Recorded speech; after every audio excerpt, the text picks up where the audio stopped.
I remember those days like they were yesterday. Mom, Dad, and me, Megan, the perfect little family. We weren't rich or famous, just ordinary folks living our best life. Dad worked as an accountant, always buried in numbers, but he'd light up when he got home.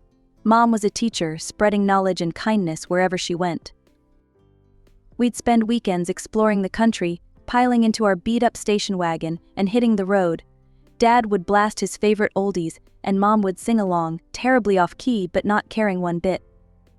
I'd sit in the back, rolling my eyes but secretly loving every minute of it. Those road trips were the best. We'd stop at dingy diners, ordering greasy burgers and sharing a giant milkshake. Mom would always steal my fries, claiming, "I'm just testing them for poison, sweetie." When we weren't traveling, we'd hit up the local mall. I'd drag them from store to store, trying on ridiculous outfits and begging for the latest toys. Mom was the voice of reason, but Dad was a softie. He'd slip me a few extra bucks when Mom wasn't looking, whispering, "Our little secret, Meggie." Friday nights were pizza nights. We'd order in, sprawl out on the living room floor, and watch cheesy movies. Dad would try to explain the plots, Mom would shush him, and I'd stuff my face with pepperoni, not caring about anything but the moment. I was 11 when Mom started feeling tired all the time. At first, we didn't think much of it. Teaching is exhausting after all. But then came the doctor visits, the worried whispers, the hushed phone calls. I didn't understand what was happening. Nobody told me anything, but I could feel the change in the air. The laughter became less frequent, the road trips stopped, and pizza nights were replaced with quiet, tense dinners. One night, I overheard Dad on the phone, his voice cracking as he spoke. "The treatments aren't working, Mike. I don't know what we're going to do." That's when I knew. Something was very wrong with Mom, and our perfect little world was about to shatter. I wish I could go back to those happy days, freeze time, and stay in that bubble of blissful ignorance forever, but life doesn't work that way. The storm was coming, and there was nothing I could do to stop it.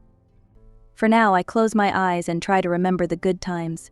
The smell of Mom's perfume, the sound of Dad's laughter, the taste of Friday night pizza. Those memories are all I have left of the life I once knew, the life I desperately wish I could return to. It happened on a Tuesday. I remember because it was pizza night, but there was no pizza, no laughter, no Mom. Just silence and the horrible beeping of hospital machines. "Megan, sweetie," Dad said, his voice cracking. "Mom, she's gone." Just like that, my world collapsed. Mom, my rock, my best friend, was gone. I couldn't breathe, couldn't think. I just stood there, numb, as Dad hugged me, his tears soaking my hair. The next few weeks were a blur of black clothes, hushed voices, and casseroles I couldn't bring myself to eat. I kept expecting Mom to walk through the door, to tell me it was all a bad dream. But she never did. Then, about 6 months after we lost Mom, something changed. Dad started going out more. I thought he was getting better, until I saw her. She was tall, blonde, and nothing like Mom. Her name was Karen, and she had a smile that didn't quite reach her eyes. "Megan, this is Karen," Dad said, looking nervous. "We've been seeing each other." I couldn't believe it. Mom wasn't even cold in her grave, and he was already replacing her. Karen bent down, her face inches from mine. "Hi, Megan. I've heard so much about you." When Dad wasn't looking, Karen's smile dropped. Her eyes turned cold, calculating. In that moment I knew. This woman was trouble. Over the next few weeks, Karen was everywhere. She'd come over for dinner, watch TV with us, even try to help me with homework. But the moment Dad's back was turned, the mask would slip. "Listen, kid," she hissed one day when we were alone. "I'm here to stay. Don't get any ideas about messing this up for me." I tried to tell Dad, I really did, but he just shook his head. "Megan, I know this is hard for you, but Karen's a good person. You're just jealous. Maybe we should get you to talk to someone." Jealous? I couldn't believe it. My own father thought I was making this up. Before I knew it, I was sitting in a therapist's office, being told I had adjustment issues and difficulty with change. Karen had somehow convinced everyone, Dad, our relatives, even the neighbors, that I was troubled. Poor Megan, I'd overhear her saying on the phone, She's having such a hard time. There are mental problems. We're getting her the help she needs. Then came the bombshell. A year and a half after Mom died, Dad dropped the news. Megan, Karen, and I, we're getting married. We thought it'd be best if you spent the summer at camp. Give you some time to adjust. But I knew the truth. They were shipping me off so I wouldn't ruin their perfect day with my sour face, as Karen put it. I left for camp with a heavy heart, knowing that when I returned, everything would be different. My home wouldn't be mine anymore. My family was changing, and there was nothing I could do about it. I returned from camp with a knot in my stomach. The house looked the same from the outside, but as soon as I stepped through the door, I knew everything had changed. "Welcome home," Megan, Karen said, her smile not reaching her eyes. "We need to talk about room arrangements. With the baby coming, we'll need to make some changes." My head spun. Baby? What baby? Dad's face lit up. "That's right, you don't know. Karen's pregnant, you're going to be a big sister." Karen led me upstairs, chattering about nursery colors and baby names. We stopped at my room, or what used to be my room. "We've started converting this into the nursery," Karen said, pushing open the door. My heart sank. My posters were gone, replaced by pastel wallpaper. My desk had vanished, a crib standing in its place. "Where's my stuff?" I managed to choke out. Karen waved dismissively. "Oh, we moved you to the guest room. It's cozier anyway." The guest room was barely bigger than a closet. My things were piled haphazardly on the bed, some boxes still sealed. "This is temporary, right?" I asked, looking at Dad. He wouldn't meet my eyes. "Well, Meggie, with the new baby." I got the message. I was being pushed out, replaced. The next few months were a blur of doctor's appointments, baby showers, and me trying to make myself as small as possible. Karen's belly grew, and with it, her control over our lives. Then, one crisp fall morning, my little brother was born. Despite everything, when I held him for the first time, I felt a surge of love. For a moment I thought maybe things would get better. But Karen had other plans. "Careful, Megan," she'd say, snatching him away. "You might drop him. Or he's sleeping now. Maybe you can see him later." There was always an excuse, always a reason why I couldn't spend time with my brother. Dad was too busy with work and the new baby to notice. Years passed. I threw myself into school, counting down the days until I could leave for college. My brother grew into a sweet, curious kid, but Karen made sure our interactions were limited. Finally, my senior year arrived. One night I overheard Karen and Dad arguing. "She needs to learn responsibility," Karen insisted. "A job right out of high school would do her good." Dad's voice was firm. "No, Sarah wanted her to go to college. We set aside money for it. Megan's going." I'd never been so grateful for my dad standing up for me. When my acceptance letter came, I cried with relief. I was getting out. I was going to start my own life, away from Karen's manipulations. On move-in day, Dad helped me pack the car. Karen and my brother stayed home. "I'm proud of you," Meggie, Dad said, hugging me goodbye. "Your mom would be too." As I drove away, watching my childhood home disappear in the rearview mirror, I felt a mix of sadness and hope. I was leaving behind the only home I'd known, and the little brother I never really got to know. But I was also driving towards freedom, towards a future where I could be myself without Karen's shadow looming over me. College was like a breath of fresh air after years of suffocation. I threw myself into my studies, determined to make something of myself. Advertising became my passion, a world where creativity met strategy, and I could finally express myself freely. But even as I reveled in my newfound independence, there was always a nagging ache in my heart. My little brother, barely 6 when I left, was growing up without me. During rare visits home, I'd catch glimpses of the amazing kid he was becoming. "Megan, look what I drew," he'd exclaim, showing me his latest masterpiece. I'd ruffle his hair, cherishing these brief moments. "It's awesome, buddy, you're quite the artist." Karen would inevitably interrupt, whisking him away for some urgent task or another. The distance between us grew with each passing year. Graduation day arrived, a bittersweet triumph. As I stood in my cap and gown scanning the crowd, I realized Dad and Karen weren't there. Later, a terse text arrived: "Congratulations on graduating. Dad, Karen." It stung, but I refused to let it dampen my spirits. I had a future to build. Thanks to my internships and portfolio, I landed a job at a hip advertising agency in the city. Grandma Mom's mom and my guardian angel helped me secure a tiny but cozy apartment. "Your mother would be so proud," she said, pressing a check into my hand. "This is for rent. She always wanted you to have a good start." Life settled into a comfortable rhythm. Work was challenging but rewarding. I made friends, went on dates, and slowly began to heal from the wounds of my past. For 3 years, I lived in relative peace, with only occasional, awkward holiday visits to break the calm. Then, out of the blue, my phone rang. Dad's name flashed on the screen. "Megan, it's Dad. I have some news. We've sold the house and bought a new place, bigger, more modern. I was hoping. Well, would you help us move? It might be a good chance for us to reconnect." I was speechless. After years of distance, this sudden olive branch felt surreal. "Karen would be happy to see you too," he added, though I doubted that. "And your brother, Megan, he's 12 now. He asks about you all the time." I closed my eyes, weighing my options. Part of me wanted to refuse, to protect myself from more hurt. But another part, the part that still missed my family, that longed for reconciliation, won out. "Okay," I said finally. "I'll come." Great Dad's relief was palpable. "I'll text you the address. See you this weekend." As I packed a bag for the weekend, my emotions swirled.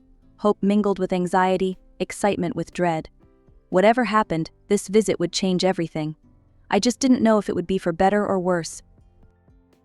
I pulled up to the address, my jaw dropping at the sight. The house was enormous, all sleek lines and modern architecture. It looked nothing like the cozy home I grew up in. Taking a deep breath, I walked to the front door and rang the bell. Dad opened it, a hesitant smile on his face. "Meggie, you made it." "Hi, Dad," I said, stepping inside. Karen appeared behind him, her smile as plastic as ever. "Megan, how? Nice of you to come," she said, her tone suggesting anything but. I looked around, expecting to see my brother. "Where's—" "Oh, he's staying with my parents for the weekend," Karen cut in smoothly. "We thought it would be easier to move without him underfoot." The look in her eyes told me everything. This was deliberate. She'd made sure my brother wouldn't be here, denying me even this small chance to reconnect with him. Swallowing my disappointment and anger, I forced a smile. "So where do you want me to start?" For the next few hours, I threw myself into the work. I scrubbed floors, arranged furniture, and hung curtains. It was easier than trying to make conversation with Dad or enduring Karen's false pleasantries. As I was sorting through some boxes in what would be the study, I came across a pile of framed photos. My heart stopped as I recognized one particular frame. It was a portrait of Mom, the one that used to hang in my childhood bedroom. Her smile beamed at me from beneath a layer of dust. Clutching the photo, I walked into the living room where Dad and Karen were discussing paint colors. "Dad," I said, my voice shaking slightly, "why is Mom's picture in a pile of junk?" Dad's face fell, a mix of guilt and sadness crossing his features. He opened his mouth to speak, but Karen beat him to it. "Oh, that old thing," she said dismissively. "We decided those photos don't really fit with the new decor. They're a bit superfluous, don't you think?" Superfluous. The word hit me like a slap. My mother's memory, reduced to an outdated decoration. "Superfluous," I repeated, my voice dangerously low. "This is my mother, your wife," I added, looking at Dad. Dad at least had the decency to look ashamed. "Megan, we didn't mean." But I was already moving, gathering up every photo of Mom I could find. I found her old jewelry box, a few of her books. Without a word, I carried them out to my car, ignoring Karen's protests and Dad's weak attempts to explain. As I placed the last item in my trunk, I felt a storm of emotions threatening to overwhelm me.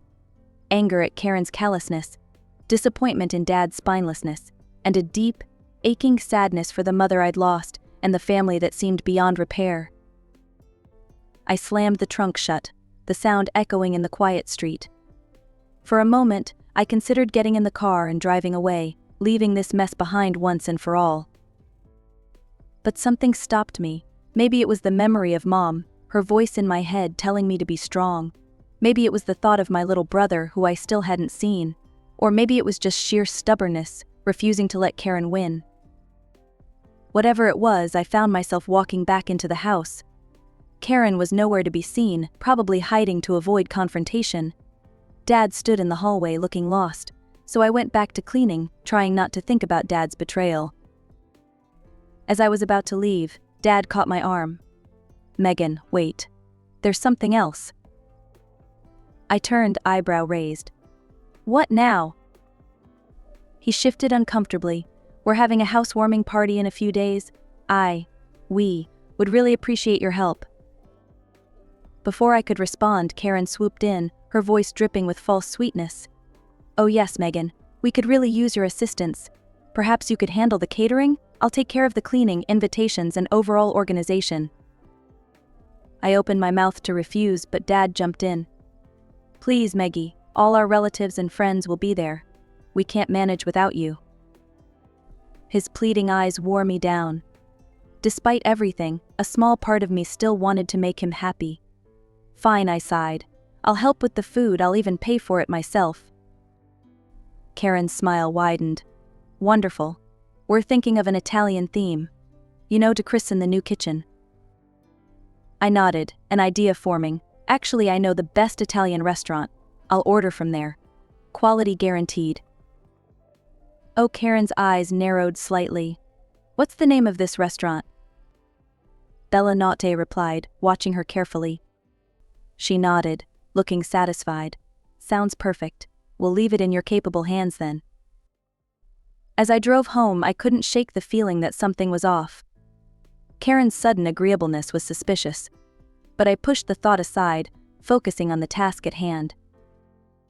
Over the next few days, I threw myself into planning the perfect menu. I called my friend Maria, owner of Bella Notte. "Megan, it's been too long," she answered cheerfully.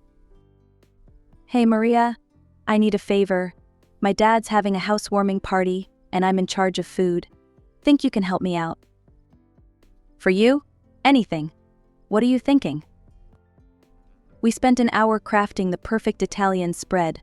Antipasti platters, handmade pastas, tiramisu for dessert, the works. I spared no expense, wanting to prove I could handle this responsibility. After finalizing the order, I felt a mix of anticipation and nervousness. Despite everything, a small part of me hoped this party might be a turning point. Maybe, just maybe, we could start to heal our fractured family. The next week dragged by slowly. I kept myself busy with work, but my mind often wandered to the upcoming party. I checked and double-checked the order, making sure everything was perfect. The day before the housewarming party, my phone rang. It was Maria from Bella Notte. "Hey Megan, I'm a bit confused. Your stepmother called yesterday and asked to move the food delivery to today. Did the party date change?" My heart sank. "What? No, it's supposed to be tomorrow." Oh, Maria sounded worried. "Well, I wanted to double-check with you before making any changes." I thanked her, my mind racing. After hanging up, I immediately called Karen, my suspicions on high alert. "Hi Karen, just wanted to confirm the party details for tomorrow," I said, keeping my voice neutral. "Oh yes, everything's set for tomorrow at 7 p.m, she replied smoothly. "We're looking forward to it." I thanked her and ended the call, my hands shaking with anger and disbelief. It was clear now Karen had tried to change the delivery date behind my back. She wanted me to miss the party entirely. Taking a deep breath, I called Maria back. "Hey, it's me again. I need to cancel the order," I said, my voice tight. "Cancel? But Megan, are you sure? It's a lot of food and it's all paid for." "I know. Keep the payment, consider it a gift. Use the food for the restaurant if you can." After hanging up, I sat in stunned silence. The betrayal stung, but a part of me wasn't surprised. This was classic Karen, always finding new ways to push me out. The same evening, curiosity got the better of me. I opened my social media and saw my cousin was live streaming from the party. There it was, the housewarming in full swing, happening right now, a day early. I watched, a mix of hurt and anger building inside me, as Karen showed off the new house. She preened for the camera, pointing out design features and accepting compliments from guests. Suddenly a voice off camera asked, "Where's Megan? I thought she'd be here." Karen's face changed, a look of false concern replacing her smile. "Oh, you know Megan, she's always been a bit unsociable. Some mental health issues, poor dear. She said she couldn't make it." I felt like I'd been punched in the gut. Mental health issues? Unsociable? The lies flowed so easily from her lips. Karen quickly changed the subject, steering the conversation back to the house. "Now, who's ready for some amazing Italian food? It should be here any minute." The guests cheered, and Karen beamed at the camera. Half an hour passed, and I could see the guests starting to look restless. Karen's smile became strained as she kept assuring everyone the food would arrive any minute now. I couldn't tear my eyes away from the live stream. Karen's perfectly crafted facade was crumbling before my eyes. Her smile had become a grimace as she dialed the restaurant's number, the speakerphone amplifying every word for the gathered guests. "Hello, Bellanot. This is Karen. Where is our food order?" The response was clear and devastating. "I'm sorry, Mom, but that order was cancelled earlier today by Megan. There won't be any delivery." Karen's face contorted with rage. "What? That little John," she shrieked, turning to my father. "Call Megan right now." Dad, looking flustered, pulled out his phone. I watched, heart pounding, as he dialed my number. When I answered, his voice boomed through the speakerphone. "Megan, how could you cancel the food order? You've ruined everything." Taking a deep breath, I replied calmly, "Dad, why did you change the date of the housewarming? Why wasn't I invited?" The room fell silent. Dad's face paled as he stammered, "We," Karen said. Murmurs rippled through the crowd. Guests exchanged meaningful glances, eyeing Karen and Dad with suspicion. Suddenly, Karen snatched the phone from Dad's hand. "You ungrateful brat," she screeched. "After everything we've done for you, you're trying to sabotage us, aren't you?"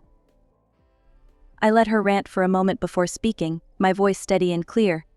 "I think everyone can see now who really has mental health issues in this family. And it's not me." Karen's hysterical shouting filled the room, but I could see the damage was done.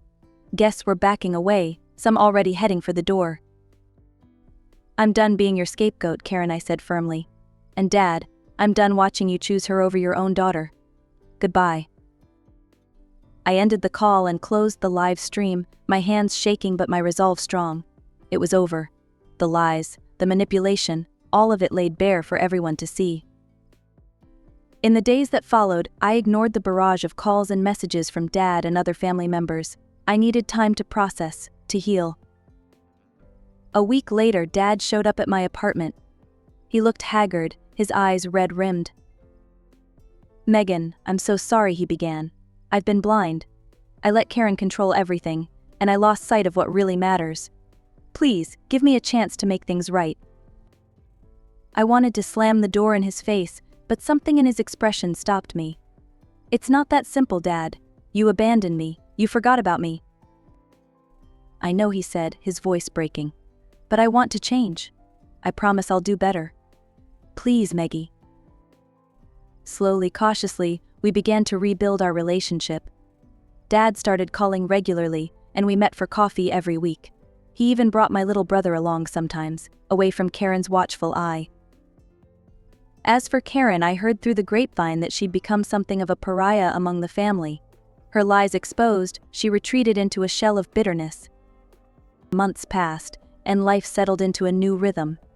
I threw myself into my career, climbing the ranks at the advertising agency.